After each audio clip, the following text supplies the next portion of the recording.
Assalamualaikum dear students, this is physics 9 chapter number 3 dynamics, and we are studying about Newton's laws of motion.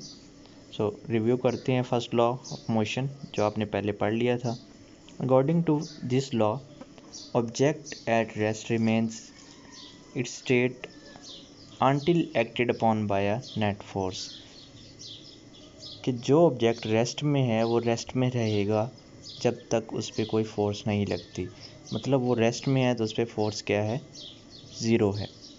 Object moving with uniform speed in a straight line tends to continue its state unless until acted upon by a net force.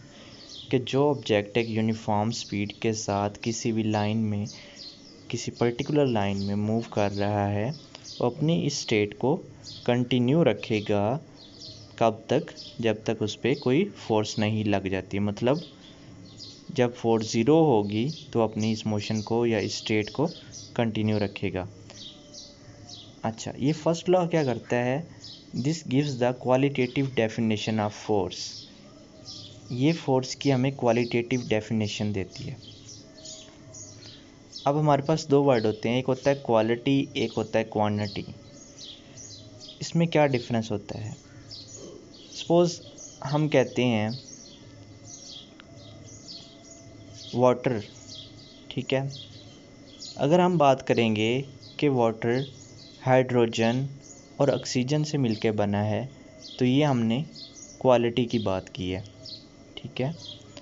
और अगर हम कहते हैं कि इसमें एक oxygen atom है और दो हाइड्रोजन एटम है तो ये हमने क्वांटिटी की बात की है. तो ये जो फर्स्ट लॉ है ये आपको फोर्स की क्वालिटेटिव डेफिनेशन देता है कि फोर्स एग्जिस्ट करती है, ठीक है. मैथमेटिकली फर्स्ट लॉ क्या कहता है, F is equal to zero. मतलब फोर्स इसमें क्या होती है, ज़ीरो होती है या एक्सेलरेशन ज़ीरो होता है. अब इसकी लॉजिक क्या है, अगर तो आपको समझ आ गई है तो बहुत अच्छी बात है. अगर नहीं समझ आई, आपके माइंड में ऐसा क्वेश्चन नहीं आया था, तो मैं इसको क्लियर कर देता हूँ. जब हम बात कर रहे होते हैं यूनिफॉर्म स्पीड की, मतलब जो हमारी इनिशियल स्पीड थी वही हमारी फाइनल स्पीड है. तो जब हम डिफरेंस देखते हैं, एक्सेलरेशन निकालते हैं, एक्सेलरेशन क्या होता है, the rate of change of velocity, ठीक है.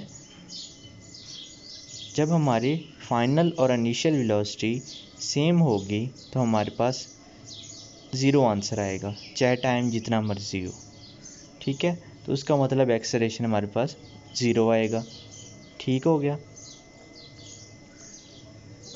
आज हमने पढ़ना है Newton second law of motion. It deals with the situation in which a net force is acting on a body. First law में आपने देखा कोई नेट फोर्स एक्ट नहीं कर रही होती, फोर्स ज़ीरो होती है. बट सेकंड लॉ में आप पढ़ रहे हैं कि ये ऐसी सूरत हाल को डिस्कस करता है, ऐसी सिचुएशन को डिस्कस करता है जिसमें कोई ना कोई नेट फोर्स एक्ट कर रही होती है किसी भी बॉडी पे. तो इसका मतलब क्या हुआ, F is not equal to zero. F इसमें ज़ीरो नहीं है, उसमें F ज़ीरो था. It means acceleration is also not equal to zero. Acceleration भी ज़ीरो के इक्वल नहीं है.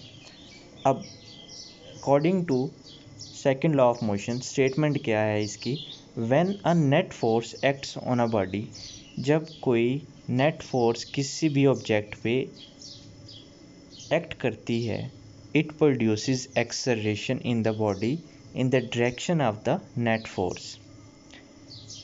उस फोर्स की वजह से उस ऑब्जेक्ट में एक्सेलरेशन पैदा होता है, और एक्सेलरेशन की डायरेक्शन क्या होती है, जो डायरेक्शन फोर्स की है. The magnitude of this acceleration is directly proportional to the net force. इस एक्सेलरेशन का मैग्नीट्यूड लगाई गई फोर्स या जितनी फोर्स हम लगा रहे होते हैं उसके डायरेक्टली प्रोपोर्शनल होता है, and inversely proportional to its mass, और इसके मास के इन्वर्सली प्रोपोर्शनल होता है. अच्छा, यहाँ पे दो बातें आई हैं. डेफिनेशन तो आप श्योर याद कर लेंगे, बट दो बातें जो समझनी है आपने, डायरेक्टली प्रोपोर्शनल क्या होता है और इन्वर्सली प्रोपोर्शनल क्या होता है। ये दो मैथ के कंसेप्ट्स हैं। डायरेक्टली प्रोपोर्शनल इस तरह से है कि एक चीज़ के बढ़ने से जब दूसरी चीज़ भी बढ़ेगी, एक क्वांटिटी के बढ़ने से दूसरी क्वांटिटी भी बढ़ेगी, तो हम बोलते हैं कि ये डायरेक्ट प्रोपोर्शन में हैं, डायरेक्टली प्रोपोर्शनल हैं एक दूसरे के। सपोज़ अगर हमारे पास एक सिलाई मशीन कह लें आप, वो है, और उससे आप एक दिन में 4 सूट्स बना सकते हैं, ठीक है। अब एक सिलाई मशीन अगर और रख दी जाए तो आप क्या कर सकते हैं, एक दिन में 8 सूट बना सकते हैं, ठीक है। तो नंबर ऑफ़ मशीन्स बढ़ी, नंबर ऑफ़ सूट्स बढ़ गए, ठीक है। एक चीज़ के बढ़ने से दूसरी चीज़ भी बढ़ेगी। अब इन्वर्सली प्रोपोर्शनल क्या होता है, एक चीज़ के बढ़ने से दूसरी चीज़ कम हो जाए जब। सपोज़ अगर आपने इस तरह के एग्जांपल से समझते हैं, अगर आपके पास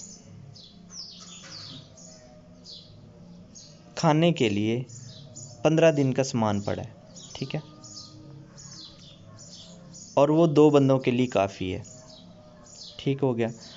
अगर 2 बंदे और आ जाते हैं, जैसे मेहमान आ जाते हैं, तो बंदों की तादाद क्या हो गई, बढ़ गई, खाने वालों की तादाद बढ़ गई।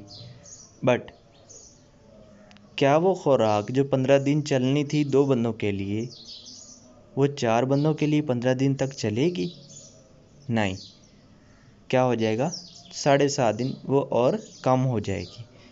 मतलब एक क्वांटिटी बढ़ी, आदमियों की तादाद बढ़ी, तो खुराक ने जितने दिन चलना था वो क्वांटिटी कम हो गई। इसको बोलते हैं इन्वर्स रिलेशन, उल्टा, ठीक है। डायरेक्ट क्या होता है, सीधा रिएक्ट, ठीक है, मतलब एक चीज़ बढ़ी दूसरी भी बढ़ी। और इन्वर्स क्या आता है, एक बढ़ी दूसरी कम हुई, या एक कम हुई तो दूसरी बढ़ गई। स्टेटमेंट आप याद कर लेंगे, ठीक है। नेक्स्ट क्या है इसकी मैथमेटिकल फॉर्म। जैसे कि डेफिनेशन में है कि हम किसी भी ऑब्जेक्ट पे जिसका मास m है, हम फोर्स लगाएंगे तो उसमें एक्सेलरेशन पैदा होगा, ठीक है, ये तो हमें कह रहा है। अब ये जो एक्सेलरेशन पैदा होता है, इसका मैग्नीट्यूड उस फोर्स के डायरेक्टली प्रोपोर्शनल है। मतलब जितनी हम फोर्स लगाएंगे उतना ही एक्सेलरेशन बढ़ता जाएगा। अगर हमारे पास फोर्स 0 होगी, एक्सेलरेशन 0 होगा। फोर्स हम बढ़ाते जाएंगे, एक्सेलरेशन बढ़ता जाएगा। और एक्सेलरेशन इन्वर्सली प्रोपोर्शनल होता है मास के, ठीक है। मतलब ये मास अगर ज़्यादा हो जाएगा तो एक्सेलरेशन हमारे पास कम हो जाएगा, अगर ये मास कम होगा तो एक्सेलरेशन ज़्यादा होगा। इसको आप ऐसे भी समझ सकते हैं, हमने इनर्शिया में जब पढ़ा था तो हमने कहा था जब एक हम लाइट बॉडी को, एक स्मॉल ऑब्जेक्ट को मूव करवाते हैं तो हम उसको इजीली मूव करवा सकते हैं, बट अगर हमने एक हैवी ऑब्जेक्ट को मूव करवाना है तो उसके लिए हमें फोर्स भी ज़्यादा लगानी पड़ेगी और उसको मूव करवाना मुश्किल होगा, ठीक है। अब एक इक्वेशन ये है और एक ये है, दोनों तरफ एक इक्वल है एक्सेलरेशन के, तो इन दोनों को हम कंबाइन करते हैं, acceleration is this and directly proportional to F over M. Finally इसे हम इस तरह से लिख सकते हैं, ये m इस तरफ चला जाएगा तो f is equal to M A. अब आपको पता है जब भी हम ये प्रोपोर्शनैलिटी का साइन ख़त्म करते हैं तो हम कोई ना कोई कांस्टेंट लगाते हैं, जो कि हमने यहाँ पे लगाया k, f is equal to K M A. अच्छा, आपको यहाँ पे कुछ चीज़ें बोर्ड नज़र आ रही हैं, f है जिस तरह a है, तो ये क्या है, वेक्टर क्वांटिटीज़। और वेक्टर क्वांटिटीज़ क्या होती हैं, जिनका मैग्नीट्यूड और डायरेक्शन दोनों होती हैं। अगर हम SI यूनिट्स की बात करें और SI यूनिट में k की वैल्यू क्या होती है, 1 होती है, तो 1 को जब हमने इसे मल्टीप्लाई किया तो हमारे पास सिंपल सा फार्मूला आ गया, F is equal to M A. लो जी, तो एक बहुत ही सिंपल स्टेटमेंट में आपके पास न्यूटन्स का सेकंड लॉ क्या कह रहा है, F is equal to M A, कि जो फोर्स अप्लाई करते हैं वो मास टाइम एक्सेलरेशन के इक्वल होता है, ठीक हो गया। SI यूनिट ऑफ फोर्स, वैसे तो हमने ये पहले भी कवर कर लिया था जब हमने फोर्स की डेफिनेशन की थी, बट यहाँ से अगेन आपको ये डेफिनेशन मिल रही है कि F is equal to ma। ऐसे unit of force is newton, जिसको हम कैपिटल N से शो करते हैं। According to Newton second law of motion, एक न्यूटन क्या होता है, मतलब एक न्यूटन फोर्स हम किसको बोलेंगे, 1 newton is the force that produces an acceleration of 1 metre per second square in a body of mass 1 kg। Sorry, यहाँ पे जी मिस है, ठीक है। या 1 न्यूटन क्या हो सकता है, 1 kg multiply 1 metre per second square. यहाँ पे अगेन कंप्यूटर की लैंग्वेज में तो हम इसे इस तरह से लिख सकते हैं, ठीक है। जब आप मुख्तलिफ प्रोग्राम्स करते हैं तो ये वाले सिंबल्स यूज़ होते हैं, जिस तरह हिस्टेरिक है, ये मल्टीप्लिकेशन के लिए यूज़ होता है प्रोग्रामिंग में, और ये जो हमने साइन यूज़ किया ये पावर के लिए होता है, ठीक है। बट फ़िलहाल मैं मोबाइल यूज़ कर रहा हूँ जिसमें ये वाले साइंस नहीं थे और मुझे ये वाले साइन यूज़ करने पड़े। वैसे हम इसको कह सकते हैं 1 newton is equal 1 kg multiply 1 metre per second, ठीक है। ऊपर आप -2 लगा लें, यहाँ पे पूरा नहीं लिखा गया, ठीक है। सो ये आपने पहले भी किया हुआ है, आप वहाँ से भी देख सकते हैं, ठीक हो गया। सो नेक्स्ट हम देखते हैं क्या है।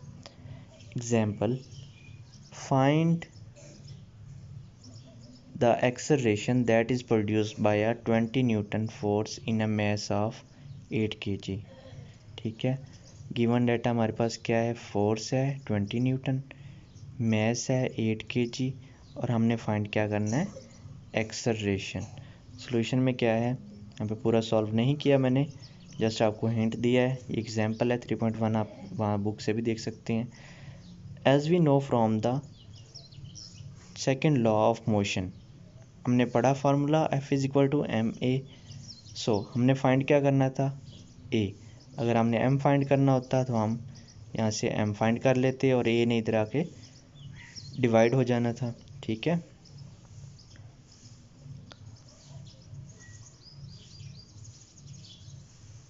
अच्छा सॉरी, हमने a फाइंड करना है, लिहाजा a अपनी जगह पर ही रहेगा इसी तरफ, और m यहाँ पे मल्टीप्लाई हो रहा है तो ये इक्वेशन के दूसरी साइड पे जाके डिवाइड हो जाएगा।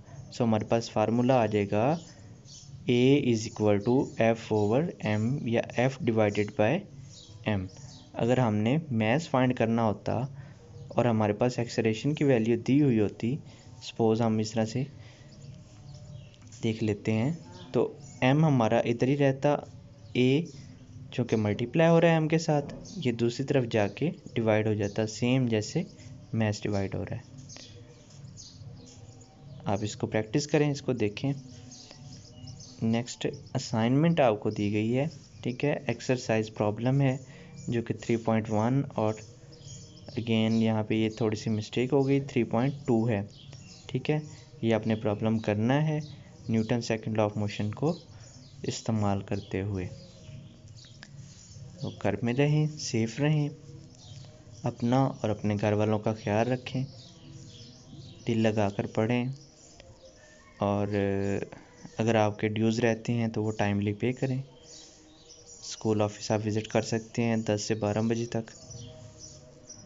और जो आपको मेन बात जो आपको मैंने कहनी है, जो आपको रीडिंग दी जाती है उसको लाजमी पढ़ा करें, ताकि उस टॉपिक के बारे में आपको पता चले आप क्या पढ़ने वाले हैं, आपके माइंड में क्वेश्चंस आएँ, और जब वीडियो लेक्चर आप देखो तो आपके क्वेश्चंस क्लियर हो जाएं, ठीक है। एक चीज़ है आपको पता ही नहीं है उसके बारे में, तो आप उसको कैसे सीख सकते हैं। सो ज़रूरी है कि पहले आपको थोड़ी बहुत उसके बारे में पता होना चाहिए। ये असाइनमेंट आपने मुझे मंडे को देनी है, ठीक है। आप एक पेज पे सॉल्व करके मुझे सेंड कर सकते हैं, ठीक है, या आप बल्कि पेज पे ही आप सॉल्व करके मुझे सेंड करें, ठीक हो गया। ओके, नेक्स्ट वीडियो तक अल्लाह हाफिज़।